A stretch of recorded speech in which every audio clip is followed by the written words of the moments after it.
各位朋友，大家好。今天这期视频呢，想跟大家聊一聊朝鲜历史。朋友可能会问啊，怎么突然想起聊朝鲜历史了？难道我们中国的历史还不够长，内容还不够丰富吗？这倒不是啊。之所以想跟大家聊聊朝鲜历史呢，首先这个话题呢，肯定是由上一期的白江口大战所引起的。白江口大战呢，是中日韩三国都卷入的一场大战。在那期节目中呢，我也介绍了一些朝鲜半岛的历史。其实啊，这期节目的主要内容都是在上期节目中已经录制好的。我是在后期做编辑的时候呢，觉得这部分内容时间比较长，而且呢又相对独立，所以为了不使上期节目的时间过长，于是呢就把这部分内容独立出来。所以如果没有看过上期视频节目的朋友也没有关系，这一期的内容呢和上一期呢相关性很小，是完全独立的，是完全可以独立的。再有一个原因呢，是大家都知道，我们中国有几千年的历史，其中有过荣耀，也有过屈辱。不管怎么样，这些都是我们今人的财富。但是啊，有时候人就是这样，总是不特别珍惜自己已经拥有的东西。你不珍惜，并不意味着别人就不在意。最近几年啊，我发现某个民族对中国的历史啊，一直是想占为己有，今天申请一点，明天申请一点。我这里可并没有点名啊。俗话说，不怕什么偷，就怕什么惦记着。所以呢，在这之前呢，我觉得跟大家简单的聊聊朝鲜的历史和他们曾经想篡改的东西，还是很有必要的。哟，不好意思，说漏嘴了，把某一民族和一个特定的名称联系在了一起，口误，这纯属意外，绝对不是诚心的啊，完全是故意的。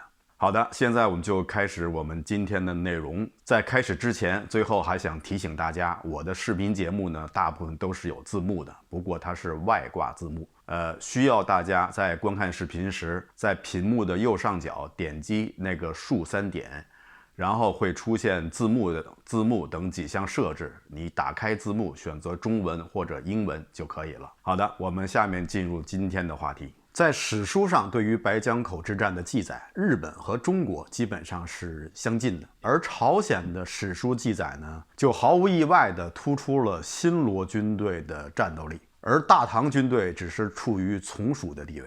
有一次啊，我有幸看到了韩国的一部历史剧，关于白江口战役的描述。在画面中啊，可以看到这个海面上的交战双方，一方面呢挂着是唐朝的旗号，一方面挂着是当时日本的旗号。这方面呢还是没有问题，但是在岸上指挥作战的将军们却是一水的朝军将领，什么刘仁轨啊根本就不在。什么刘仁愿呀，也没这个人。顺便说一下啊，刘仁轨跟刘仁愿这2位将领，虽然说名字呢只有1字之差，但是2个人呢并不是亲戚。说起现代朝鲜人认定的朝鲜历史啊，我又禁不住多吐槽2句。根据中国的史书以及朝鲜早期的史书记载，朝鲜半岛呢最早是由一个叫箕子的人来统治的。而箕子是谁呢？箕子是商纣王的叔父。他是在商纣王统治时期呢，不满商纣王统治，就隐居了。后来周武灭汤以后，周武王一向知道箕子的贤明，就想让他出来做官。箕子呢不愿为新的王朝效力，所以呢他就带着他的族人，还有一部分的军队，离开了中原，就到了朝鲜半岛。箕子进入朝鲜以后呢，带去了中原先进的技术和体制。后来呢，就在朝鲜的北部和中部地区建立了箕子王朝。而这时候呢，在朝鲜的南部地区，也就是后来的新罗和百济统治的地区，那个地区呢是有一些朝鲜当地人居住。历史上呢，把他们称为三韩，三韩分别是马韩、卞韩和陈韩。这些人就是大韩民族的始祖。箕子王朝建立以后呢，并不急于的向南去征战。箕子呢，也是一直以仁德来治理天下，通常经过贸易手段呢，感化四周的部落。箕子王朝在朝鲜持续了差不多1000年。后来到了西汉时期，有一个叫魏满的人到了朝鲜半岛。西汉时期，刘邦封的异姓王，其中有一个异姓王叫卢绾。这个卢绾呢很有意思，他和刘邦呢是在同年同月同日同乡同里出生的。是刘邦的发小，从小沛起兵开始，他就一直跟着刘邦。后来刘邦呢就给他封了一个异姓王。当然了，刘邦封的异姓王最后都没有什么好下场，像韩信啊、英布啊等等。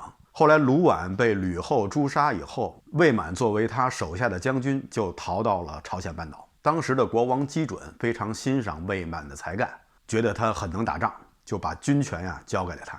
因为当时朝鲜半岛已经几百年未见干戈了，所以像魏满这样从中原的刀山剑林中杀出来的将领就显得特别突出。基准呢是一个比较单纯的国王，他把大权交给了魏满，也激起了魏满的贪念。后来魏满就用武力赶走了基准，建立了自己的政权，历史上呢称为魏满朝鲜。魏满建国以后呢，对他的子孙呢是千叮咛万嘱咐，千万不要招惹强大的汉朝。但是他去世以后，他的其中一个子孙非要挑衅当时中国的西汉政权。说起来这个魏氏子孙运气确实是糟透了。他招惹谁不好，偏招惹了一个最不该招惹的人。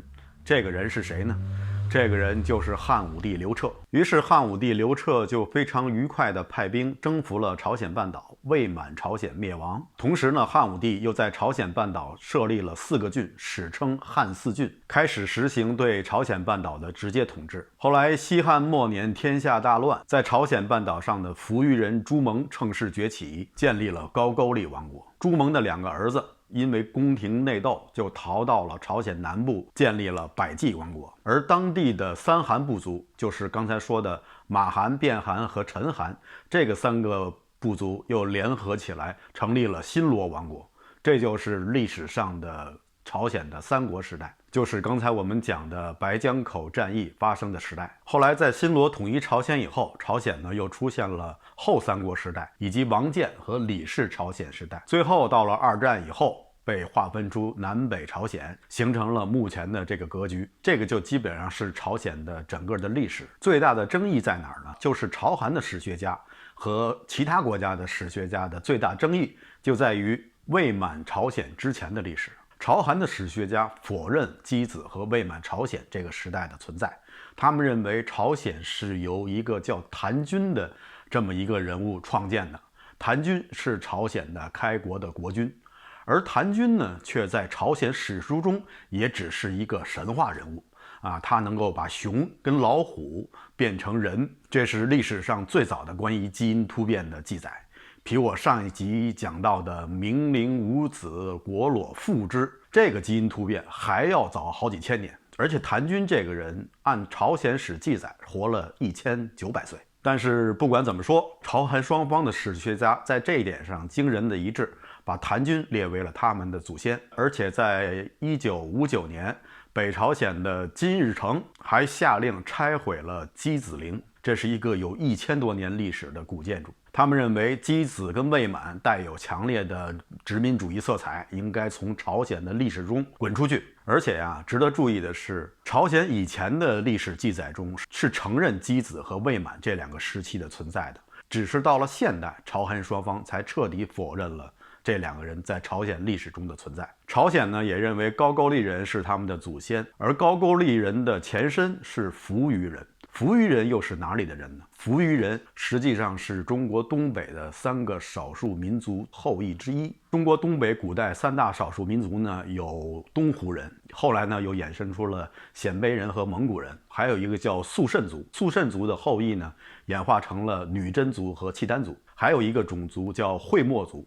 会墨族呢，就是后来扶余人和高句丽人的祖先。所以大家有的可能感觉韩国人跟蒙古人长得比较像，其实呢，他们都属于通古斯人，他们的语系也都是很近似的。而且呢，他们的一部分的祖先以前也都在中国东北地区生活，各个族群之间的通婚融合也是非常普遍的。朝鲜人认为扶余人也是他们的祖先之一，这一点呢是没有错。应该说，现在的朝鲜族呢是由扶余人、三韩人以及古汉人相互融合形成的。但是朝韩的史学家认为，扶余人曾经生活的地方也是自古以来就是他们朝鲜人的领土，这一点就有点太过分了。他们认为长白山南北都是朝鲜族固有的领土，那基本上东3省的东部就都是朝鲜的。而且呀，以此理论推演，他们还认为伏羲、舜、金、清都出自于朝鲜，而以上这4位呢，又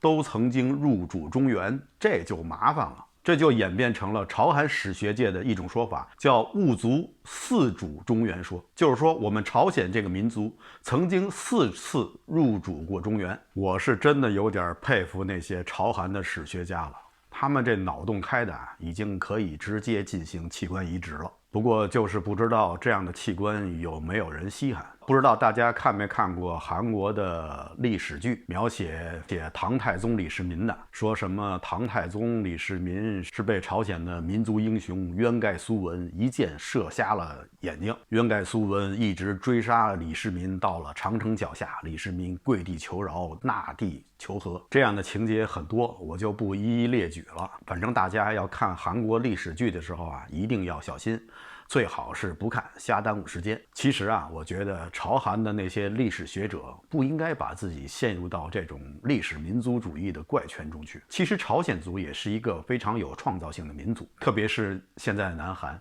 也创造了亚洲的经济奇迹啊，三星电子啊、现代科技啊等等，都有很多领先的科技。这样的创造性足以让这个民族感到自豪。但是呢，这种创造性如果用于创造历史方面，就显得太不合适了。历史你可以书写它，你可以记录它，但你不能去创造它，不能无中生有、生搬乱造。是你的就是你的，不能是我的是我的都是我的。最后再说一句，对曾经帮助过你的国家呢，应该存有感恩之心。如果刻意的淡化抹杀这些曾经得到的帮助，那实在是一件令古人和今人都感到非常寒心的事情。好的，以上就是本期节目的全部内容，说了说朝鲜的历史，又发了一些感慨。